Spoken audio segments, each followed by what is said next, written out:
এ পৃথিবীতে মানুষের জীবনে অনেক রকমের কষ্ট আসতে পারে।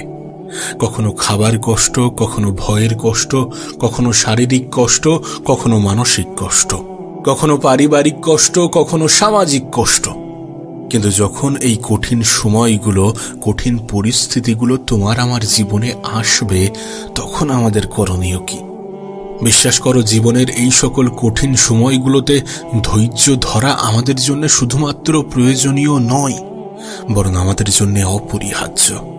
সময়টা যতই খারাপ হোক, পরিস্থিতিটা যতই নিয়ন্ত্রণের বাইরে যাক, সর্বপ্রথম স্টেপ হওয়া উচিত ধৈর্য। কেউ আপনাকে একটা গালি দিয়েছে, তার পরিবর্তে আপনি তাকে 2টা গালি দিলেন, তাহলে আপনি কি ধৈর্য ধরলেন?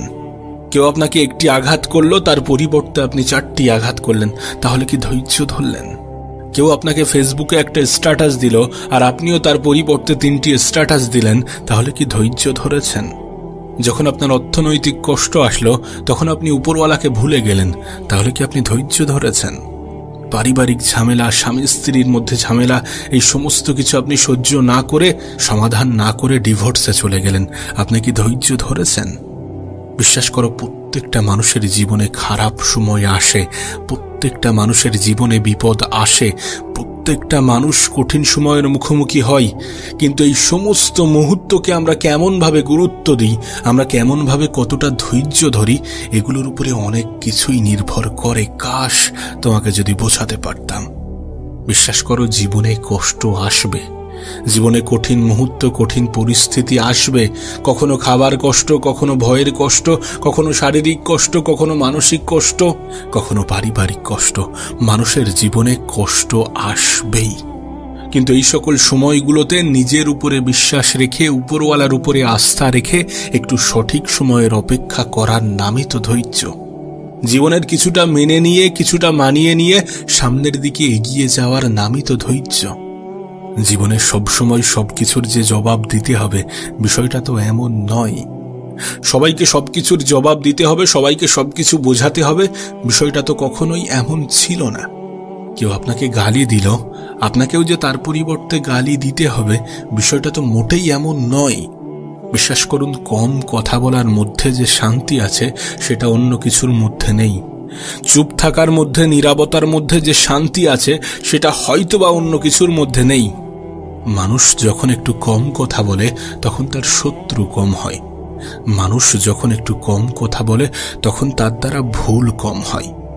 মানুষ যখন একটু কম কথা বলে, তখন সে ধৈর্য ধরার প্রসেসটা শিখে যায়। মানুষ যখন একটু কম কথা বলে, তখন তার শত্রুর সংখ্যা কমে যায়। আমরা একটা কথাই কিন্তু অনেক বেশি বিশ্বাস করি, এবং এটা সত্য, এটা বাস্তব, যে বাইরের মানুষ কষ্ট দিলে যতটা কষ্ট লাগে, তার থেকে অনেক বেশি কষ্ট লাগে যখন ভিতরের মানুষ, যখন কাছের মানুষ, যখন আপন মানুষগুলো কষ্ট দেয়।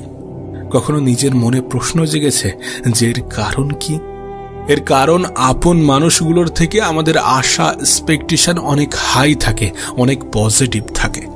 একবার ভেবে দেখুন, যার প্রতি আপনি সুধারণা রাখেন, সেই মানুষটাই যদি আপনার কষ্টের কারণ হয়, তাহলে বিষয়টা সত্যি একটু দুঃখজনক। তাই সবথেকে ভালো প্রসেস হচ্ছে অন্যদের থেকে এক্সপেকটেশন কমিয়ে নিজের উপরে বেশি রাখা। একটা কথা মনে রাখবেন, জীবনটা আপনার, এই জন্য এই জীবনকে সাজানোর দায়িত্বটাও আপনার, ধৈর্য ধরার দায়িত্বটাও আপনার। এটা যত সহজে বুঝে যাবেন, ততই আপনার জন্য ভালো। জীবনের যে কোনো ক্ষেত্রে ধৈর্য ধরাটা অনেক বেশি গুরুত্বপূর্ণ। একবার ভেবে দেখুন, যাদেরকে আপনি সুখী মনে করেন, যাদের জীবনটা আপনি খুব সুন্দর মনে করেন, তারা কি সমস্ত কিছু একদিনে পেয়ে গিয়েছে? তাদের জীবনে কি কঠিন পরিস্থিতি, কঠিন মুহূর্তগুলো আসেনি?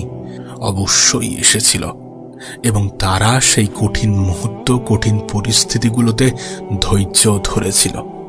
আপনাকেও তো সেটাই করতে হবে, আমাদেরকেও তো সেটাই করতে হবে। পরিস্থিতি যতই খারাপ হোক, যতই নিয়ন্ত্রণের বাইরে যাক, একটু ধৈর্য ধরতে হবে, একটু নিজের উপরে বিশ্বাস, আশা, আস্থা, ভরসা বজায় রাখতে হবে। অন্যের উপরে রাখলে কষ্ট থাকবে, ভয় থাকবে, হয়তোবা দুঃখ পাওয়ার মতো কারণ তৈরি হবে, কিন্তু নিজের উপরে রাখলে এগুলোর কিছুই ঘটবে না। নিজের উপরে বিশ্বাস, আশা, ভরসা, আস্থা রাখার সবথেকে পজিটিভ দিক কি জানো? সবথেকে পজিটিভ দিক হচ্ছে মানুষ নিজেই নিজেকে কখনো ধোঁকা দেয় না। তুমি নিজেই নিজেকে কখনো ধোঁকা দেবে না। আচ্ছা, তোমার কি মনে হয় না কেউ যদি তোমাকে অবহেলা করে তাহলে দোষটা তোমারই?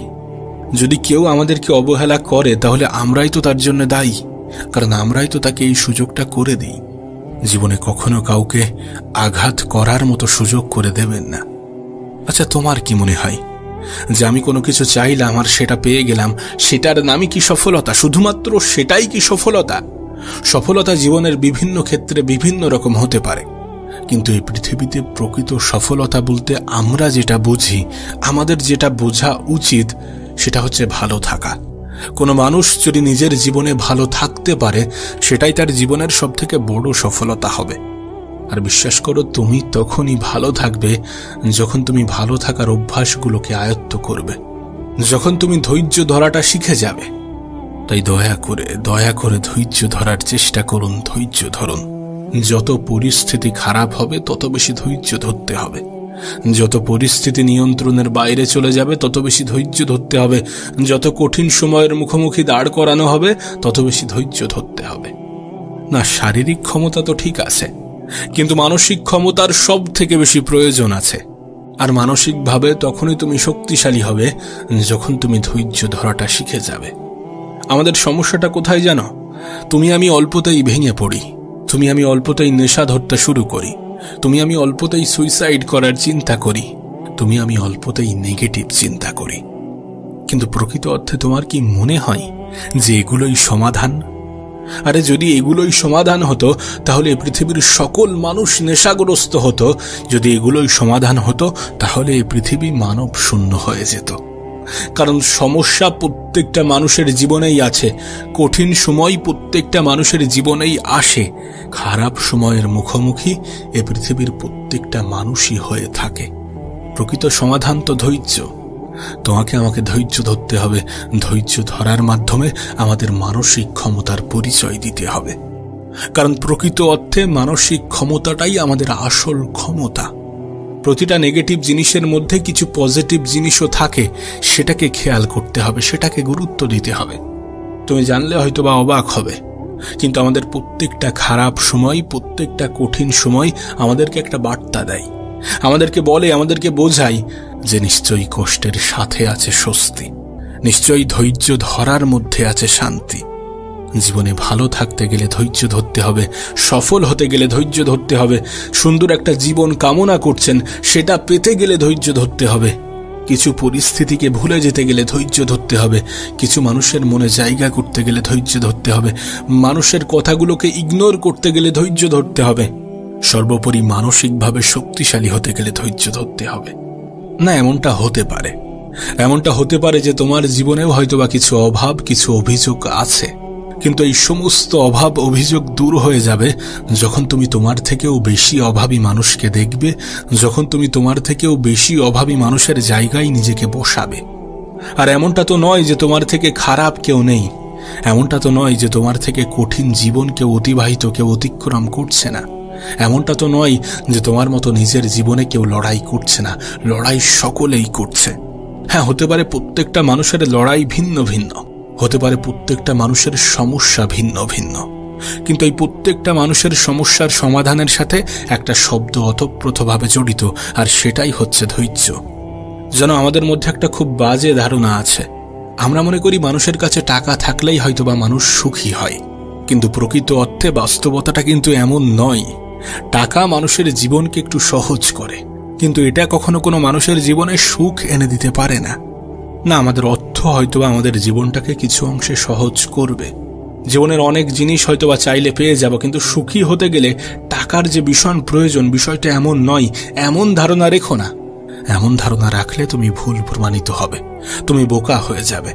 কারণ যখন তুমি দেখবে তোমার থেকেও আর্থিকভাবে দুর্বল মানুষগুলো কত সুন্দরভাবে জীবন কাটাচ্ছে, কতটা মানসিক শান্তির মধ্যে আছে, তখন তুমি ভুল প্রমাণিত হবে।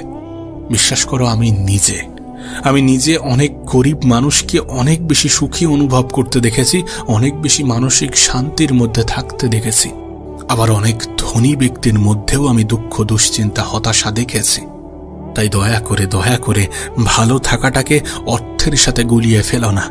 হ্যাঁ, টাকা আমাদের জীবনকে সহজ করে, নিশ্চয়ই সহজ করে, কিন্তু জীবনকে সুন্দর করে আমাদের চিন্তা ভাবনা। অল্প অর্থের মালিকগুলো এটা জানে যে অল্পতে কিভাবে খুশি থাকতে হয়। বিশ্বাস করো, তারা অনেক অল্প কিছু পেয়েও উপরওয়ালার শুকরিয়া জানায়। সেই জন্যই হয়তোবা তারা মানসিক শান্তিটা খুঁজে পায়। নিঃসন্দেহে ভালো থাকাটাও একটা অভ্যাস। এটাকে অভ্যাসে পরিণত করো। পরিস্থিতি যতই খারাপ হোক, যতই কঠিন হোক, একটু ধৈর্য ধরতে শুরু করো।